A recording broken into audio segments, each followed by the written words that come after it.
Joe, you're here today at Twin Cities Startup Week. Thanks for coming. So we are running this podcast and it's called Spotlight. It's really about shining the spotlight on you and what you're up to in the world. So why don't you start there? Tell us who you are and tell us what you're up to. Sure. My name's Joe. I'm an engineer, and I had a problem that was I was copying Excel into other documents, and anytime I changed that Excel table, it made all what was supposed to be living documents into Frankenstein's documentation. They were never quite alive. And so I started working on the product DefineTheBox.com, which is a Microsoft Enterprise app customized so that way I could track products and my customers' assets and the risk to their assets. So anytime that you have a risk, you end up having corrective actions to those risks. So this morning I got a phone call, as an example. Someone had an oven. The temperature sensor lied to the heater. And so it heated the oven until the aluminum of the oven melted. Oh, wow. That's a risk. That's a failure mode. Yeah. And so the corrective action is usually to have a secondary sensor, Okay. add it to a limit control that will kill the power to prevent you from overheating. So this is an example of a corrective and preventative action. And this happens, I'm mostly in industrial automation, so where you're making parts, Okay. you have equipment that helps you make those components. Okay. Okay. All right. So it's a range from Excel to an oven, but you're focused mostly in the industrial space then. Mostly in the industrial space. Nice. And the tool I built was for documentation of how to do those systems. Okay. Cool. Nice. So how did that start? Like, how did you get into this problem and decided that it needed to be solved? I was doing this for large companies. I did it for Cargill as an example. One of the examples that we got to use a risk ledger and justify $30 million switching into how you spend things was we had coal boilers for a while. If you have coal, you will have coal dust. If you have coal dust, if you don't clean it, it will set itself on fire. So when you go to clean it and it's already smoldering, that's the time that it's most likely to explode. So we had this standard operating procedure that said only one person can clean the coal at a time. The other person has to stand outside of the room and watch. Which then said it's too dangerous for us to have two people do this task. So if they ever did the task and it became dangerous, we would lose that lawsuit. And so the justification of risk ended up saying, well, the lawsuit's greater than changing technology. So we converted to natural gas boilers from coal based on risk. So what I found is that risk ends up being your highest template or governing document for any company. It changes the scope of work that you do. Interesting. So it's all about kind of a longer term overarching savings, of making choice A or choice B. And that's kind of where you fit, is to get it that you kind of help them do that analysis at a high level. And because of that, I've gotten down to the mission statement. I help people work on the important before it's urgent. I like that.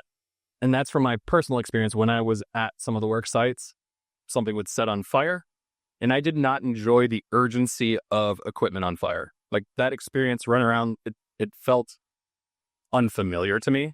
It felt stressful. It felt like I was taking action without knowing why it happened. And so it got a lot better to go into, well, let's prevent the thing from happening ever. Turned out at that facility, they needed to clean one heat exchanger. And they just maintained that preventative maintenance. How the system was operated, it would never set on fire. So preventative maintenance ended up being a solution to those risks. So that whole process was Excel tables that I would always copy into other documents. And every time we changed that line item, it ruined every document downstream. So it sounds like you worked a lot in kind of these big companies, and now have you already taken the plunge? Are you kind of out on your own doing the startup thing now? I'm still working for someone. I do that as an industrial automation engineer. Okay. They know that I attend all the startup events. They know I want to kick off my own product. They give me a lot of the leeway to take that time and go do that. If I succeed, he's happy to see that. That's cool. You succeed, we all succeed. Right. I like it. That's great. Is this your first startup thing that you've gone to? I've attended Twin City Startup Week for at least 3 years. Wow. Okay. I will So what brings you back? Ooh. Talk about that a little bit. Like, why do you keep coming back? What values are you getting out of this? So you end up networking, but you meet someone once and you get a little feel for them. But by the time that you've met them the third time, the fourth time, well, now you start to know who else in the community you could recommend to them. And then they also, same in reverse. They end up saying, oh, yeah, I had a connection and I thought about you, but now that you're in front of me, I'm going to make that connection now. So it's a lot about just being in proximity to people. Okay. So as I said, forging those relationships and building that trust over time. So you feel like in year 4, now you've got some homies in the meetings you can go talk to. And so one of the other individuals in the startup ecosystem, I found out we had over 111 people in mutual connection. And so that's when yep, we're both circling the same ecosystem. There's a lot in the medical device. There's a lot in manufacturing in the area. Are you going to be here all 3 days this year? Absolutely. 3 days. Wait, was it? Is it 5 days? Okay, we're 3 days out of base camp. So yeah, I guess it should be wider. So there was stuff yesterday as well. Mm-hmm. Okay, cool. What'd you do yesterday?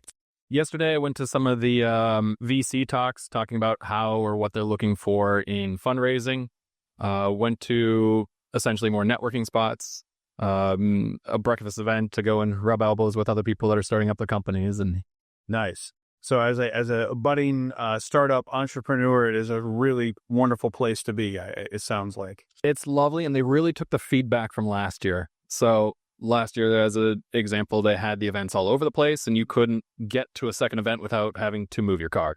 And they took that feedback this year. So now you can get to almost every other building, just walk into the next event. Oh, that is cool. Mm-hmm. That is cool. Well, great. Is there anything else you want to share? Attend Communiful's like first Monday of the month event. So they have a first Monday founders event. There's another one for hackers and founders every first Tuesday of the month at Udapils. If you're in the medical device manufacturing group, there's third Thursday of the month. Every single month, about 200 people meet up. So there's an ecosystem here. Plug yourself into the networks. Nice. Awesome. Well, thanks for joining us today, Joe.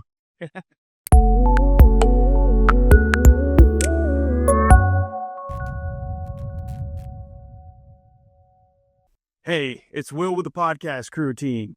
Spotlight is a vidcast shot at the Podcast Crew studios in Minneapolis. We would love for you to be our guest. Email us at the email address on your screen below to get a copy of the upcoming schedule. It's free, it's easy, and it's a great way to try out a podcast or a vidcast with our pro team. We do an in-person, in-studio version if you're in the Twin Cities area, and also an online version if you're somewhere else. We'd love to have you, hear your story, and help you start your podcast journey. Thanks. Get in touch today.